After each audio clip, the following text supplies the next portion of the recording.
La predestinación. Efesios 1:5. ¿Por qué la interpretación provisionista sí y por qué la interpretación calvinista no? Te suplico mucha atención. Es de vital importancia que entiendas que los calvinistas interpretan que en Efesios 1:5 Pablo está enseñando que algunas personas fueron predestinadas para creer en Jesús y ser salvas. Y únicamente las personas que fueron predestinadas para creer en Jesús, creerán en Jesús y serán salvas. Por el contrario, las personas que Dios no predestinó para creer en Jesús, nunca podrán creer en Jesús y nunca podrán ser salvas. Por otro lado, los provisionistas creemos lo contrario. Creemos que Dios no predestinó personas para que crean en Jesús y ser salvas. Creemos que Dios predestinó a las personas que creen en Jesús, a personas que son salvas, para ser adoptados hijos suyos, como el texto textualmente lo dice. Según el calvinismo, Pablo está enseñando a la iglesia de Éfeso que entre todos los efesios de Éfeso, Dios había predestinado para creer en Jesús y ser salvos solamente a ellos, y a los demás efesios no. Que ellos llegaron a creer porque cuando eran incrédulos paganos, estaban predestinados para creer. Por lo tanto, en el sistema soteriológico calvinista, las personas que no creen en Jesús, los incrédulos, son los predestinados.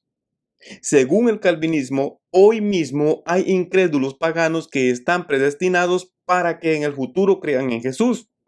Y en el futuro creerán porque en el pasado estaban predestinados para creer y ser salvos. Como los efesios creyeron porque cuando eran incrédulos estaban predestinados para creer según los maestros calvinistas. Según el calvinismo, hoy mismo hay incrédulos paganos que están predestinados para que en el futuro crean en Jesús. Y en el futuro creerán porque en el pasado estaban predestinados para creer y ser salvos. Como los efesios creyeron porque cuando eran incrédulos estaban predestinados para creer, según los maestros calvinistas. Por lo tanto, en el calvinismo, las personas que no creen en Jesús, los incrédulos, son los predestinados. Y son predestinados para creer y ser salvos. Y la fe y la salvación son consecuencias de la predestinación. De manera que los calvinistas no tendrían ningún problema diciéndole a los incrédulos que Dios los predestinó para ser adoptados hijos suyos, lo cual también los calvinistas interpretan como predestinados para creer y ser salvos. Demostraré con la ayuda de Dios que esa interpretación de la predestinación es extraña a la palabra de Dios y que la majestad divina no predestinó personas incrédulas para creer en Jesús. Antes, por el contrario, predestinó a personas que creen en Jesús para ser adoptados hijos suyos, lo cual es un evento escatológico. Efesios 1:5. En amor habiéndonos predestinado para ser adoptados hijos suyos por medio de Jesucristo, según el puro afecto de su voluntad. Pablo, adoctrinando a los hermanos de Éfeso, les enseña que Dios los predestinó a él y a ellos para la adopción de hijos, que es la redención del cuerpo, como lo demostraré. Nota muy bien que la audiencia de Pablo en Efesios 1:5 son los creyentes de Éfeso, Efesios 1:1. Por lo tanto, Efesios 1:5 tiene claramente que ver con los creyentes de Éfeso. Y a ellos es a quienes Pablo les enseña que ellos fueron predestinados. A nosotros, dice Pablo, del pronombre personal primera persona acusativo plural de la comunidad cristiana o creyente de Éfeso. Pablo no se refiere a nosotros del pronombre personal primera persona plural de la comunidad incrédula de Éfeso, de los paganos de Éfeso, como enseña el calvinismo. Más bien a nosotros, dice Pablo, judíos y no judíos creyentes de la comunidad creyente de Éfeso, nos predestinó para ser adoptados hijos suyos. El texto no dice nos predestinó para creer o para ser salvos. Efesios 1:5 no tiene ninguna conexión, ninguna relación con incrédulos, con personas que no creen en Jesús, siendo predestinados para que crean en Jesús, como afirma el calvinismo. Es decir, Efesios 1:5 no se trata que antes de la fundación del mundo, Dios predestinó personas para que crean en Jesús. El texto bíblico claramente dice que Él nos predestinó para ser adoptados hijos suyos. Decir que el texto dice que Él nos predestinó para creer es eisegesis vulgar. Decir que creer en Jesús es lo mismo que ser adoptados hijos de Dios es ignorancia del significado de las palabras. Creer es poner la confianza en alguien o algo. Ser adoptados hijos es cuando los hijos de Dios reciben la herencia. Exactamente es lo que el texto bíblico dice. Nos predestinó para ser adoptados hijos suyos. Este concepto de la predestinación también lo menciona Pablo, el mismo remitente de la epístola a los Efesios, en su epístola a los Romanos. Adoctrinando a los fieles hermanos de Roma, a los creyentes, dice, cito, y no solo ella, sino que también nosotros mismos que tenemos las primicias del Espíritu, aún nosotros mismos gemimos en nuestro interior, aguardando ansiosamente la adopción como hijos, la redención de nuestro cuerpo. Romanos 8:23. Es muy importante que notes que la iglesia de Roma, los hermanos, los creyentes en Roma, que tienen las primicias del Espíritu, también reciben la misma enseñanza por Pablo, que él y ellos son quienes están aguardando, esperando ese evento escatológico, un evento futuro. Ellos, como los creyentes de Éfeso, están predestinados para en el futuro ser adoptados hijos suyos, recibir la adopción, la redención de sus cuerpos. La predestinación evidentemente es el destino garantizado, el futuro seguro que Dios ha prometido a sus hijos, que Él ha santificado, que tienen el Espíritu Santo, que tienen las primicias del Espíritu. La predestinación no es el futuro garantizado para los incrédulos como enseñan los maestros calvinistas. En Efesios 4:30 continúa Pablo enseñando a los santos de Éfeso, y no contristéis al Espíritu Santo de Dios, con el cual fuisteis sellados para el día de la redención. El día de la redención es el futuro para los creyentes que tenemos el sello del Espíritu Santo de Dios. Somos hijos de Dios, somos predestinados para el día de la adopción de hijos, la redención de nuestro cuerpo. Ahora bien, los creyentes ya son hijos de Dios. Juan 1:12. Mas a todos los que le recibieron, a los que creen en su nombre, les dio potestad de ser hechos hijos de Dios. Ya somos hijos de Dios, pero la adopción, la redención de nuestros cuerpos es algo que esperamos los creyentes, los salvos, es un evento escatológico para los hijos de Dios. De esta manera lo dice Juan en su epístola, cito, 1 de Juan 3:2, amados, ahora somos hijos de Dios y aún no se ha manifestado lo que habremos de ser. Pero sabemos que cuando Él se manifieste, seremos semejantes a Él, porque le veremos como Él es. Está muy claro que Juan le habla a los amados, como también Pablo lo hace con los santos y fieles de Éfeso y a los creyentes de Roma. A ellos, los amados, serán en el futuro como Él, como Jesús es. A los santos en Filipos, también Pablo les enseña que en el futuro Jesús transformará sus cuerpos. Filipenses 3:20. Mas nuestra ciudadanía está en los cielos, de donde también esperamos al Salvador, al Señor Jesucristo, el cual transformará el cuerpo de la humillación nuestra para que sea semejante al cuerpo de la gloria suya. Entonces, ¿quiénes son predestinados? Según el calvinismo, los incrédulos paganos están predestinados para creer y ser salvos, como los efesios. Creyeron porque cuando eran incrédulos estaban predestinados para creer, según el calvinismo. Según el calvinismo, es el futuro garantizado para los incrédulos.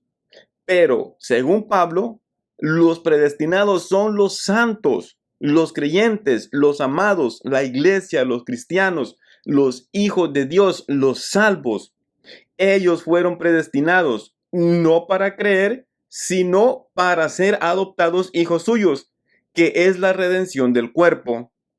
Es el futuro garantizado para los hijos de Dios, no para los incrédulos como enseñan los maestros calvinistas. Efesios 1:5 nos predestinó para adopción como hijos, para sí mediante Jesucristo.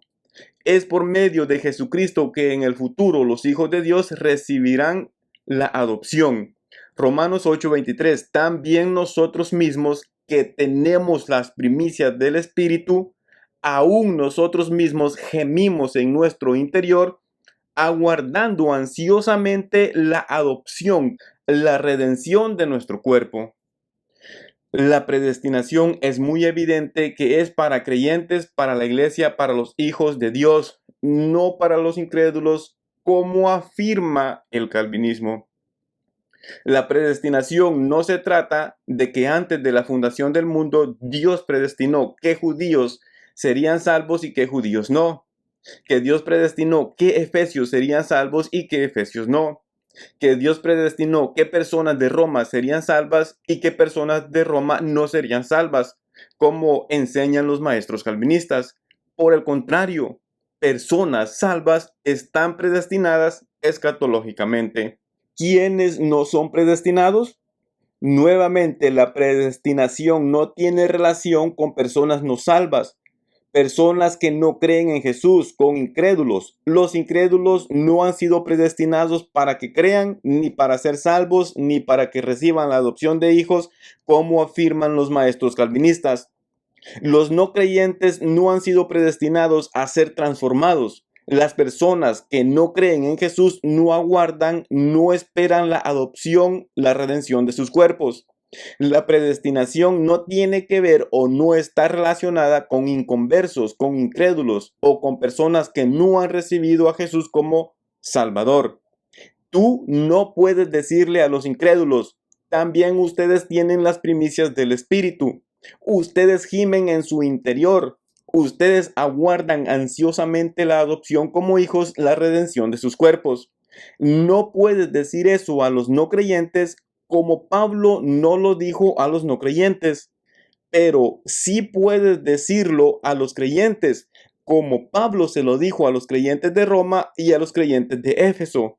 Además, Jesús dijo, el que rehúsa creer en el Hijo no verá la vida, sino que la ira de Dios está sobre él. Juan 3:36.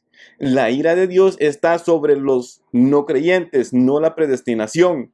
Y Juan dice, pero los incrédulos tendrán su parte en el lago que arde con fuego y azufre, que es la muerte segunda. El lago que arde con fuego y azufre es para las personas que no creen, no la predestinación. Apocalipsis 21:8. Ahora bien, los creyentes ya hemos recibido el espíritu de adopción, porque no habéis recibido el espíritu de servidumbre para estar otra vez en temor, sino que habéis recibido el espíritu de adopción por el cual clamamos Abba Padre. Romanos 8:15. Pero el espíritu es las arras, la garantía de nuestra herencia, de nuestro futuro destino, al cual también fuimos predestinados. Efesios 1:11. En él, asimismo, tuvimos herencia, habiendo sido predestinados conforme al propósito del que hace todas las cosas según el designio de su voluntad.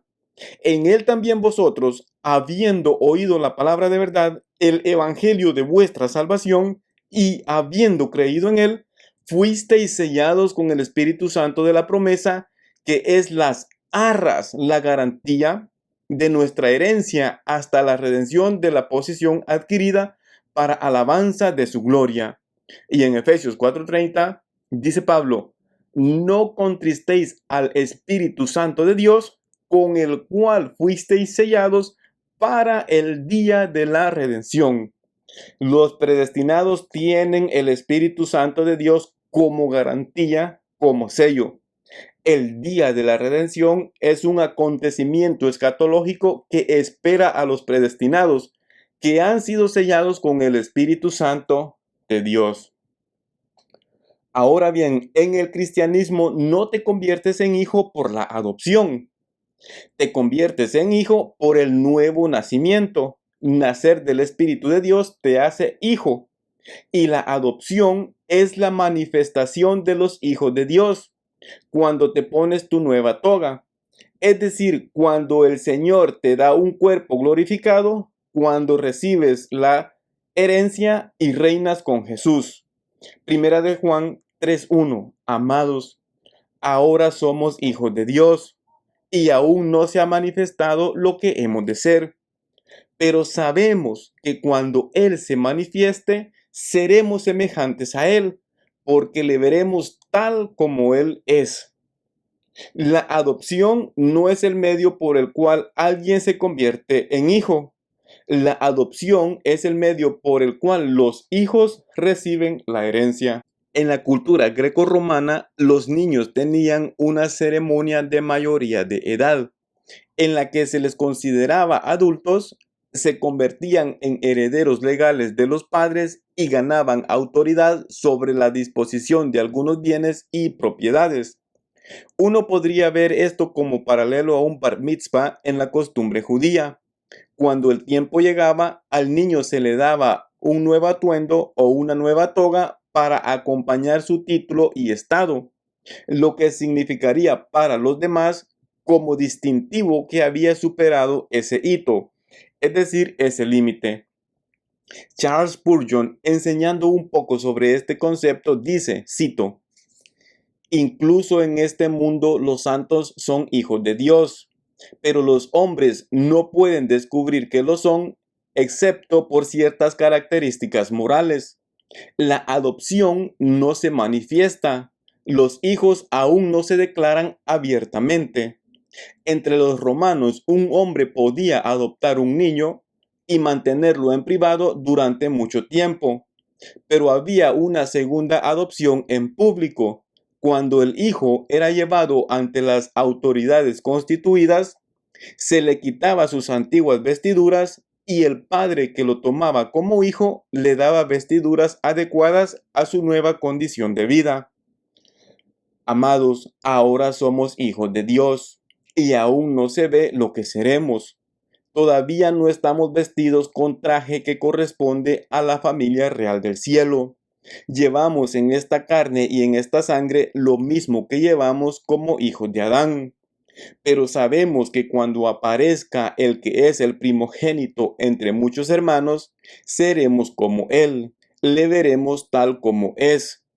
¿No te imaginas que un niño tomado de los rangos más bajos de la sociedad y adoptado por un senador romano se diría a sí mismo: anhelo el día en que seré adoptado públicamente? Entonces dejaré estos ropajes plebeyos y me vestiré como corresponde a mi rango senatorial. Feliz en lo que ha recibido, por eso mismo gime para obtener la plenitud de lo que se le promete. Lo mismo ocurre con nosotros hoy. Estamos esperando hasta que nos pongamos nuestras vestimentas apropiadas y nos manifestemos como hijos de Dios. Somos jóvenes nobles y aún no hemos llevado nuestras coronas. Somos jóvenes novias y aún no ha llegado el día de las bodas. Y por el amor que nos profesa nuestro esposo, nos hace anhelar y suspirar por la mañana nupcial. Fin de la cita. Devocional tarde 23 de junio, Romanos 8:23, Charles Spurgeon, esperando la adopción.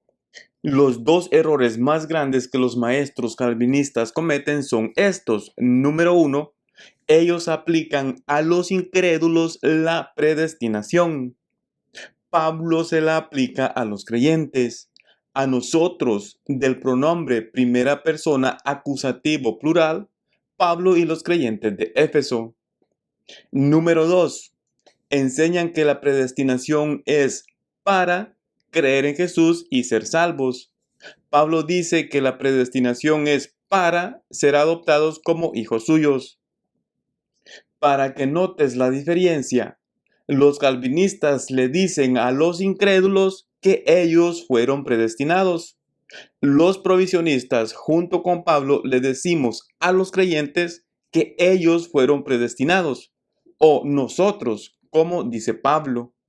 En resumen, la predestinación es el destino que Dios ordenó de antemano, predestinó para aquellos que por la gracia, por medio de la fe, se reconciliarían con Él en su Hijo unigénito, Cristo Jesús, nuestro Señor.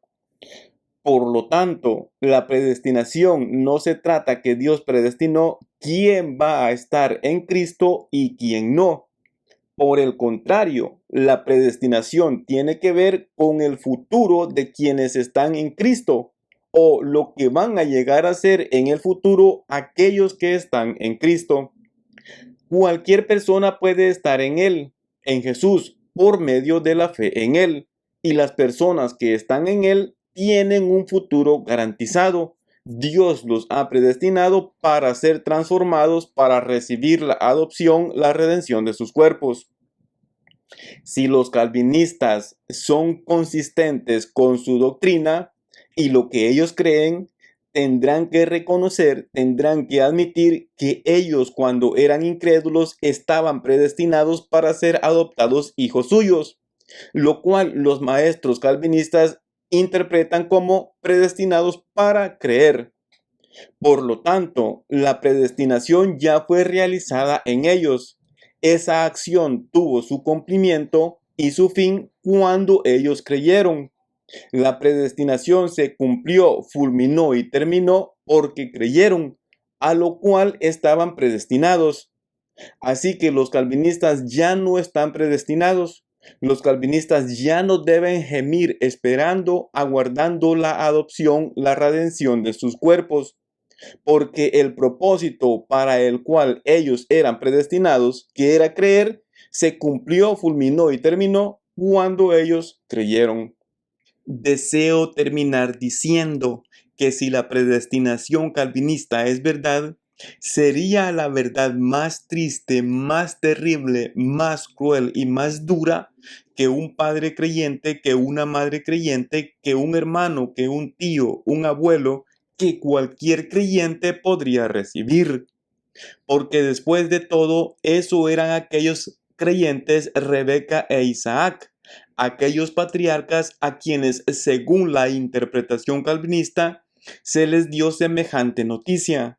Es decir, que Dios predestinó a Jacob para la salvación y a Esaú para la condenación.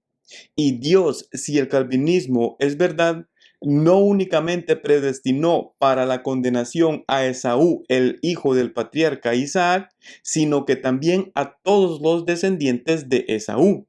Aún más, no únicamente Esaú y todos sus descendientes estaban predestinados al infierno, pero también Dios predestinó al infierno a la gran mayoría de los descendientes de Jacob, el escogido. Porque si los hijos de Israel fueran como la arena del mar, tan solo un remanente será salvo. Si la mayoría de sus hijos, la mayoría de sus nietos, antes de nacer, antes de la fundación del mundo, antes de hacer ni bien ni mal, incondicionalmente fueran para siempre predestinados al infierno por Dios, ¿cómo se sentiría usted? Si usted fuera una madre creyente, un padre creyente, un abuelo como Isaac, como Rebeca, ¿cómo se sentiría usted? Pues esa es la interpretación calvinista sobre la predestinación. Y usted como un padre creyente, como una madre creyente, como un Isaac, como una Rebeca, debe creer que Dios predestinó a la mayoría de sus hijos para el infierno, incluso antes que ellos nacieran, incluso antes de la fundación del mundo, antes de hacer ni bien ni mal, si usted desea ser un calvinista consistente. Los calvinistas que predican la predestinación determinista calvinista y creen que todos sus hijos están predestinados para ser salvos, ignóralos.